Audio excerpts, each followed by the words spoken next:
الہی ہے وہاں آپ دعا کرتے ہیں قوی علی خدمتک جوارحی، پروردگار میرے اعضاء و جوارح کو تیری خدمت کے لیے مضبوط کر دیں۔ تو اگر ہم تمام جو ہے مضر صحت اشیاء کا استعمال کرو دعا کریں تو یہ جو ہے ایسی چیز ہے کہ ہم کہتے کچھ ہیں کرتے کچھ۔ یہ دعا ہماری روح اور ہماری نیتوں سے ہم آہنگ نہیں ہے تو یہ دعائیں جو ہیں شرف قبولیت حاصل نہیں کرے گی۔ لما تقولون ما لا تفعلون، یہی ہے کہ وہ بات کرتے کیوں ہو جس پہ خود عمل نہیں کرتے ہو۔ تم خود مضر صحت چیزیں کھاتے ہیں اور تو خدا دعا کرتے ہیں میرے اعضاء و جوارح کو قوی کر دیں، کہ کس طرح قوی کر دیں جبکہ آپ خود مضر صحت چیزیں۔ اب بعض فقہا نے حرمت کا فتویٰ دیا ہے۔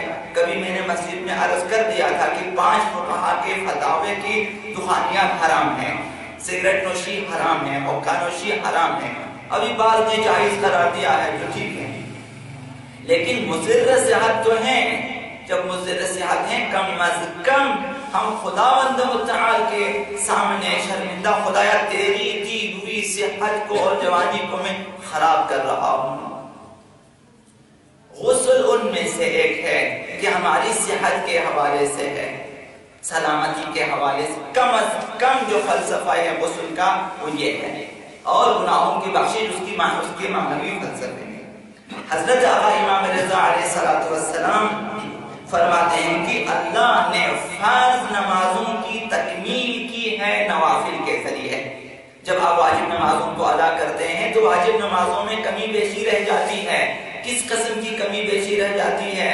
مثال کبھی ہم دیر سے پڑھ لیتے ہیں، کبھی جلدی جلدی میں پڑھ لیتے ہیں، کبھی بے توجہی سے پڑھ لیتے ہیں، کبھی نیند میں پڑھ لیتے ہیں، کبھی غفلت میں کمی رہ جاتی ہے۔ جب نوافل کو آپ انجام دے دیتے ہیں تو ان کی تکمیل ہوتی ہے، وہ کمی پوری ہو جاتی ہے۔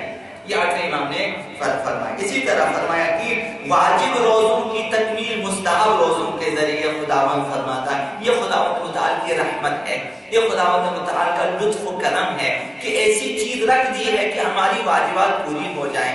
روزوں میں، رمضان کے روزوں میں مثال کے طور پہ کمی بیشی رہ جاتی ہے، نیتوں میں کمی بیشی رہ جاتی ہے، مثال اخلاص میں کمی بیشی رہ جاتی ہے، آنکھوں کا روزہ ہے، زبان کا روزہ ہے، کانوں کا روزہ ہے، جو ہے گناہ سرزد ہو جاتے ہیں تو روزے ہمارے ٹوٹے پھوٹے ہو جاتے ہیں۔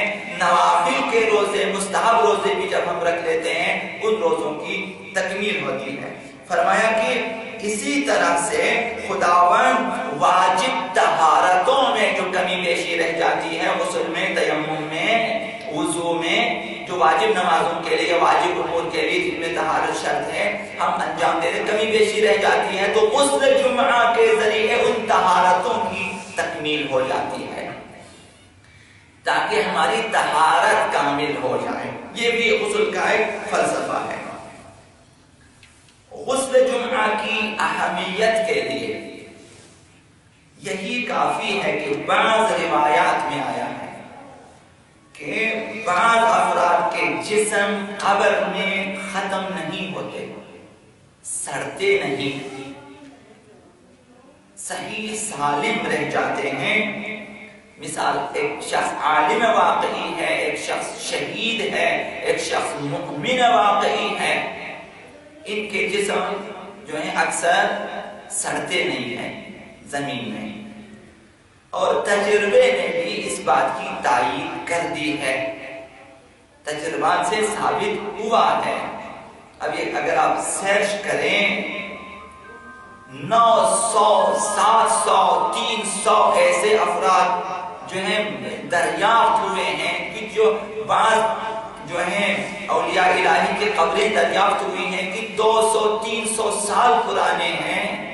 جب انہیں قبروں سے نکالا گیا بعض وجوہات کے بنا پہ ان کے جسم صحیح سالم تھے، گویا ابھی ابھی جو ہے انہیں دفن کیا ہو۔ تو روایات سے یہ باتیں ثابت ہوئی ہیں۔ اسی طرح چائنا میں جو ہے بہت ساری قبریں دریافت ہوئی ہیں جن کے اجسام ثابت ہیں، جبکہ وہ 900 سال پرانے ہیں۔